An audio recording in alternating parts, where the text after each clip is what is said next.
Question number 48 Shri रंग आप बाड़ने जी। Number 48। माननीय सदस्य, केंद्र और राज्य सरकार द्वारा सामाजिक मंत्रालय अंतर्गत कई सारी योजना की घोषणा होती है, लेकिन उसका पूर्ण रूप से अमल नहीं होता। इसके बारे में कई बार मीडिया में खबरें आती है। वास्तव में निचले गरीब लोगों तक ये योजना पहुंचती नहीं। कई बार ऐसा पता चलता है कि सरकारी बाबू इस योजना का ज़्यादा से ज़्यादा लाभ लेते हैं और इस योजना में गड़बड़ी होती है। माननीय अध्यक्ष जी, मैं आपके माध्यम से माननीय मंत्री जी से जानना चाहता हूँ कि सरकार इस योजना को आखिरी गरीब आदमी तक पहुँचाने के लिए क्या उपाय कर रही है। इन योजना में गड़बड़ी के बारे में सरकार के पास कितनी शिकायतें आई है और इस शिकायत के ऊपर सरकार क्या निर्भर कर रही है। अध्यक्ष महोदय, वैसे प्रश्न से इसका संबंध नहीं है। जो प्रश्न पूछा गया है, प्रश्न में जो पूछा गया था वो तो ये है कि कौन सी योजनाएं ऐसी है जिसमें सुधार करने का प्रयास किया जा रहा है, परंतु माननीय सदस्य ने जो जानकारी मांगी है मैं ये देता हूँ। मेरे विभाग में 3 दर्जन से अधिक योजनाएं चल रही है जो अनुसूचित जाति वर्ग के हित संरक्षण के लिए है। भिन्न भिन्न योजनाओं के माध्यम से उनका हित संरक्षण करने का प्रयास किया जाता है। हम राज्यों के संपर्क में रहते हैं, राज्यों के साथ मीटिंग करते हैं और उन योजनाओं की जानकारी देकर के जो योजना कार्यान्वित की जा रही है उसकी समीक्षा करते हैं। राज्यों के अधिकारियों के साथ भी, फिर एनजीओ के साथ भी, वीडियो कॉन्फ्रेंसिंग के माध्यम से भी और समय समय पर प्रचार प्रसार भी करते हैं कि इन योजनाओं का लाभ धरातल तक जिनके लिए बनी है उनको इसका लाभ मिलता रहे। अभी तक हमारे पास इस विषय में किसी प्रकार की कोई शिकायत प्राप्त नहीं हुई है। मुझे ये खुशी है कि हमने इन 5 वर्षों में इस विभाग को जीवंत बनाया है, सक्रिय बनाया है और मेरे विभाग को 7 गिनीज वर्ल्ड रिकॉर्ड का भी सौभाग्य प्राप्त हुआ है। डॉक्टर नहीं, माननीय सप्लीमेंट्री आप पूछना चाहते हैं। माननीय अध्यक्ष जी, माननीय मंत्री जी ने उत्तर में संक्षिप्त रूप से जवाब दिया है। कई सारी नई योजना चालू की है और जो योजना चालू करते हैं उसके बारे में मंत्री जी मैंने पूछा है। गड़बड़ी जरूर होती है इस योजना में, क्योंकि गए वित्त वर्ष में जितनी धनराशि आवंटित की थी उससे कई ज़्यादा मांग इस योजना में थी। आप तो नई सारी योजना चालू की है।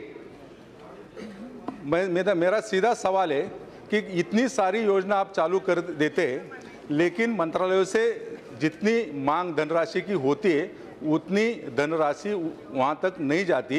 इस बारे में मंत्रालय क्या जवाब देंगे। अध्यक्ष महोदय, विभाग को पर्याप्त बजट मिला है और जो बजट मिला है उसका हमने 98 पॉइंट से अधिक खर्चा कर दिया, इतना % से ज़्यादा। जहाँ तक सवाल है राज्यों को उन योजनाओं का लाभ नहीं मिलता है या खबर नहीं होती है या इसमें सत्यता नहीं है, मैंने पहले भी इस बात का उत्तर दे दिया है। वो कोई स्पेसिफिक योजना की बात पूछें और कोई इनके पास शिकायत आई हो तो वो मेरे पास भेजे, मैं उस पर कार्रवाई करूँगा। Doctor Pritam ji. Thank you speaker sir. मंत्री महोदय का भी आभार व्यक्त करना चाहती हूँ। उन्होंने विस्तार में ब्यौरा रखा है सारी योजनाओं का। स्कॉलरशिप को लेते मेरा सवाल है सर कि एससी को जो स्कॉलरशिप है वो 100% ट्यूशन और डेवलपमेंट फीस भी उसके साथ मिलती है, जबकि ओबीसी और एनटी को सिर्फ ट्यूशन फीस दी जाती है और वो भी समय से नहीं पहुंच पा रही है। मेरे चुनाव क्षेत्र में गवर्नमेंट मेडिकल कॉलेज है जिसमें 2016-17 और 17-18 की जो स्कॉलरशिप है ओबीसी की वो इकट्ठा मिला के 2018 के एंड में उनको प्राप्त हुई थी।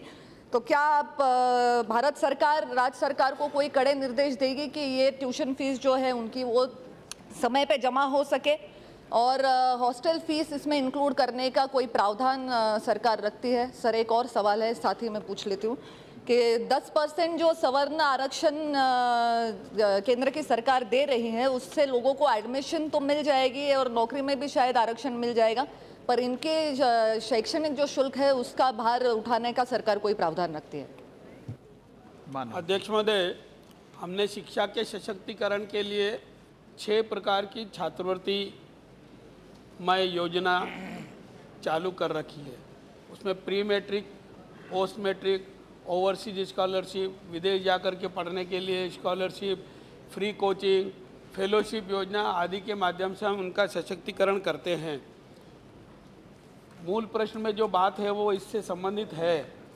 पोस्ट मैट्रिक छात्रवृत्ति का एरियर 13-14 से ही चला आ रहा था। हमको जब सरकार में आने का अवसर मिला तो 6,500 करोड़ से ज़्यादा का एरियर था, जो बढ़कर के 7,500 करोड़ का हो गया था। इस साल तक हमने उसको संबंधित राज्यों को और संबंधित छात्रों को वो छात्रवृत्ति की राशि पहुंचा करके पूरा करने का संकल्प लिया है और अभी अगले माह तक हम ये पूरी एरियर की राशि संपूर्ण रूप से उनको दे देंगे। हमने इसमें एक कठिनाई आ रही थी, उसको सुधार करने का प्रयास राज्यों के साथ संपर्क करके किया है।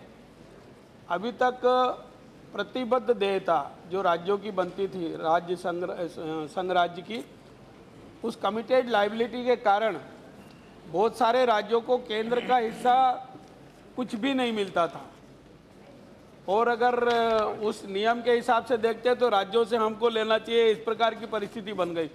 पर अभी हम राज्यों के साथ संपर्क करके शेयर सिस्टम लागू करने की कोशिश कर रहे हैं।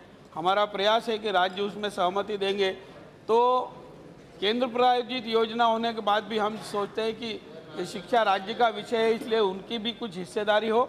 हम 75-25 का शेयर राज्यों के साथ संपर्क करके करने का प्रयास कर रहे हैं और ये जब हो जाएगा तो राज्यों को, जिन राज्यों को अभी पैसा नहीं मिलता उनको भी मिलने लगेगा। जहाँ तक 10% आरक्षण का जो प्रावधान हमने किया है, ये ऐतिहासिक निर्णय है और इसमें जो जो समस्याएं सामने आएगी वो मानव संसाधन विकास मंत्रालय के माध्यम से और मेरे मंत्रालय के माध्यम से हल करने का प्रयास करेंगे। प्रश्नकाल समाप्त।